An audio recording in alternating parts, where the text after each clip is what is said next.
Sometimes niggas want to play with me though.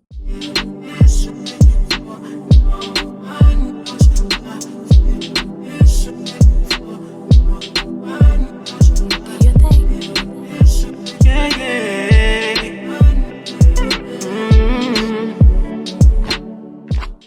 What's up, everybody? Welcome back to my channel. I go by the name of Mutali Musonda, aka Bimbo the Twang, aka the only Bimba girl with an accent. Or if you're looking for me anywhere else, I am the butterfly after dark.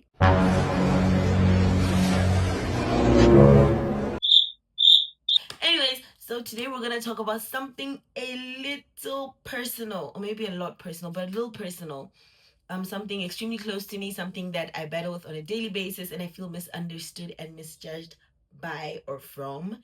And being someone who's passionate about mental health, I did feel like I needed to put this out there only because these days it's something that's glorified. No, I have anxiety. No, I'm on ashwagandha to numb my feelings. Or some people even want like crowns for, you know, having anxiety or depression. Other people self-proclaim things like ADHD. Other people walk around like, like mental health is a win-win. And so I felt like something that wanted to speak about, or I wanted to speak on, because it is something that I live with. It is something that I carry, and it's something that I've been carrying for a very long time. One of my first talking points is what anxiety feels like in real life. So for me personally, it's racing thoughts, it's overthinking, it's panicking, it's questioning any decisions that I have made. It's always being uneasy. It's my heart racing, it's my palms sweating, it's me tapping, or me like what I'm doing right now, like using my hands constantly because I do not know what to do with myself when I am feeling anxious. The second one is what BDP feels like. BDP being bipolar disorder. So this is expressing intense emotion that feel bigger than the situation. I do tend to blow things out of proportion, especially when I'm upset. In friendships and relationships, this looks like if my partner does share their feelings that I do not agree with, or their feelings that do make me feel like they are drifting away, I sort of over exaggerate that feeling and that emotion. Second one probably have to be fear of abandonment. The fear of being alone, the fear of not knowing what to do with yourself when you sit alone. Attachment issues is a very big one. If you know, you know. Yeah, attachment issues is a very big one for me.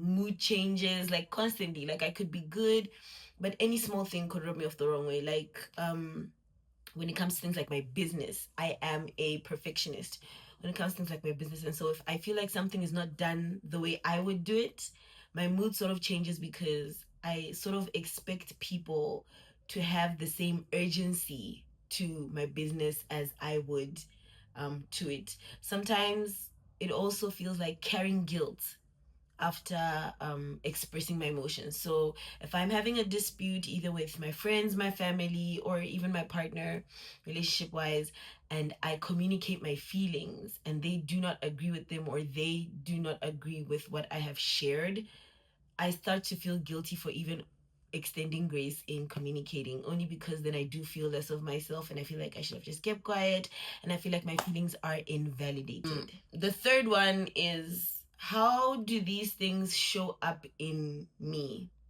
I look okay, but I'm mostly crashing out most of the time, especially when I'm outside. What it looks like to me on a daily basis is if I do wake up anxious, I shut down. I cannot do anything, even meaning getting up and going to make myself something to eat, something as simple as a glass of water or a cup of juice. And for me, it shows in my surroundings. So my home is a mess, my room is a mess, my car is a mess. Those things are reflections of what's going on in here, and so they're projected on the outwards. And sometimes I'm overly high functioning, so sometimes I wake up with the zeal to want to do things. Like, I'm gonna tend to my business, I'm gonna want to apply for 1,000 jobs, I'm gonna wipe out all my assignments in 7 days, I'm gonna get this sudden urge to want to go back to Pilates, I'm gonna want to join the gym, I'm gonna want to run a marathon. Like, I over I have like an over zeal, like highly functioning, extremely busy, so that I avoid what's in here. The third one, probably overthinking everything. I am a serious overthinker. The fourth talking point is triggers. How can people around me, or how do people around me see these triggers? I become slow with replies. Personally, for me, I turn off my notifications. I'm extremely inconsistent. It shows in my work, it shows in the way I show up for people, and it just shows in the way I generally show up for myself. I am extremely, extremely inconsistent. Um, it looks like arguments as well. So any small thing, um, would be an argument, or I would assume is an argument, especially when I'm overstimulated. And sometimes it's the feeling of replaceable, like, oh girl, you're about to go. It happens a lot in the workplace. Before I understood what I know about myself now, I would always be the one to jump ship at the workplace. I would always be the one to jump ship in relationships. I would always be the one to jump ship in friendships, only because I wasn't self aware of the fact that my triggers do influence the way I interact with myself and everyone else around me. And sometimes the problem isn't really like I don't need to know that people are leaving. Like, my body just reacts like it's already happened. For example, in relationships, if we're having communication barriers and there's just tension in the relationship, like we just had an argument, my first instinct is, oh, so you're gonna leave me. And so I start preparing mentally for that. Like, my brain is already acting like it's already happened. So I'm just like, yeah, cool, after all, the fifth talking point is bipolar disorder and anxiety in my relationships and my friendships. Like I had said before, I'm an overthinker. So any change in tone from my partner, any change in tone from a friend, I start to overthink situations. I am the biggest overthinker, especially in romantic relationships. I need constant reassurance, only because I need to be told that you are still here for me to believe it. Because even if you are physically still here with me, I do not feel that you are here with me. I don't know if that makes sense. Like, yeah, with me, but you're not here with me, so. And sometimes in romantic relationships, I do tend to test the person's love without needing to. So this shows up in situations where, if we're having an argument, like I said before, so you're gonna leave me, or why are you leaving me, or why am I not good enough for you, or why do you not see me as this kind of person? Family wise, it becomes, I'm so undeserving as a daughter to be with these people. I do not make them proud. I I play it safe. I do not feel safe around these people. I need them to assure me. When I was younger, I used to write these little letters to my mom. Like, anytime she would yell at me, I used to write her like cute little letters. They were not cute, but it was like letters like seeking a reassurance. So it'd be like, I feel like you do not love me. I wish you had another child and not me, because I do not feel belonging. And that was only because sorry. Composure.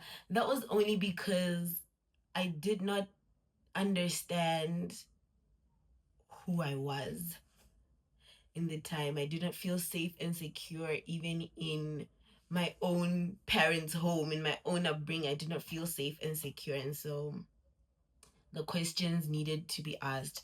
And because I was so afraid of having dialogue with my mom after either being reprimanded or being yelled at generally, what do I have letters? Maybe I should just run away. Maybe I should just kill myself. Like, I don't know what's going on. I don't understand. So there used to be stuff like that. So in basic summary, with what it looks like in friendships and relationships, is just the fear of not being adequate enough, even with regards to like being a daughter. I'm a first I'm a firstborn. I'm my father's first daughter and my brother's first sister. And so in a scenario like that, sometimes it looks like I wish I was a boy. Like my friends joke around and they're like, daddy's little boy, daddy's little boy. But um I only carried that daddy's little boy name tag because it made me feel safe and secure in the identity of being my father's daughter. So the sixth point is, what parts do people not see? There's a lot of shame that comes with emotional episodes.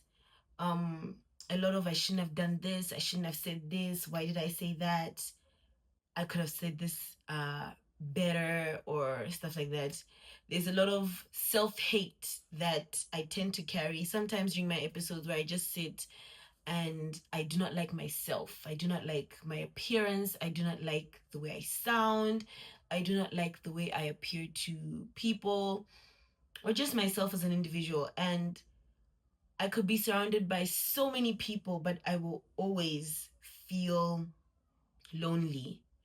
There's that fear of loneliness, of not being loved enough or not being met at a point where I needed other people to meet me at, or a point where I would meet other people at.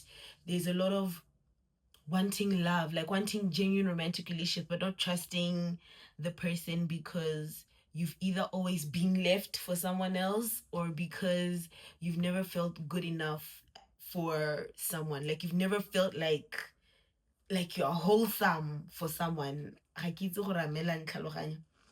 So, and it's not something that I enjoy doing. I'm very self-aware of it, but when it happens, I'm still learning to control that and to reassure myself as an individual that I am worthy, I am loved, and I am exactly who I am in this current place that I am at. The other one is, what has this made you lose, or what has it affected? It's heavily affected my friendship. However, it is safe to say that I am surrounded by people who understand, or maybe who pretend to understand, but I do know a handful of people who understand what it is and where I am mentally. Um, romantic relationship wise, yeah, sometimes it's just if you want to go, just go. Cause what the hell are you doing here? Like, if you're not sure, you're driving me crazy. What are you doing here? Productivity wise, I have lost bags. When I say bags, I mean chankura money. I've lost bags because I'm unable to show up for gigs. I'm unable to create. I'm unable to be creative. Um, for my peace, it's racing. My heart is constantly racing. I do not have peace. My only escape is sleep, and sometimes it even finds me in my sleep. I am struggling, and I have been struggling for a while with self-esteem. That is one important one. Um, I am not. I'm not as confident in myself as I would like to be. In my being. Oh, choked again. I'm not as confident um in myself as I would like to be in my being. I do believe that I'm an extremely creative person. I know who I am, but I am not confident in my being. I don't know if that makes sense. Like, I know I am. I know my potential. I know how far I can go, but I have low self-esteem. Some days I wake up and I do not like how I look. And because I do not like how I look, there's no way that I'm gonna go. Um, I do not like how I sound, and so I'm not gonna speak. I used to quite a lot, only because I didn't like how I looked physically.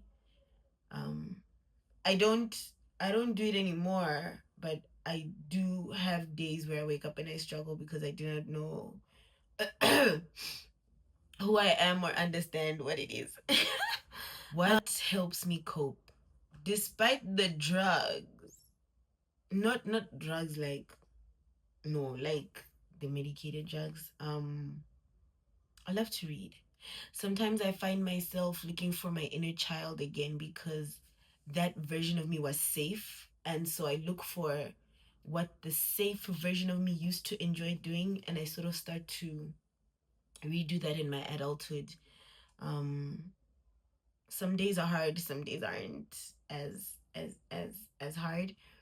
I have boundaries, or I'm trying to establish more boundaries. I do not go where I do not want to be. If I feel like I'm extra or baggage, I sit by myself. I'm also re-enjoying my own solitude. Stuff like this teaches you to be alone, and in my solitude is where I feel peace, is where I feel more in control of myself, is where I feel like there's no triggers wandering around.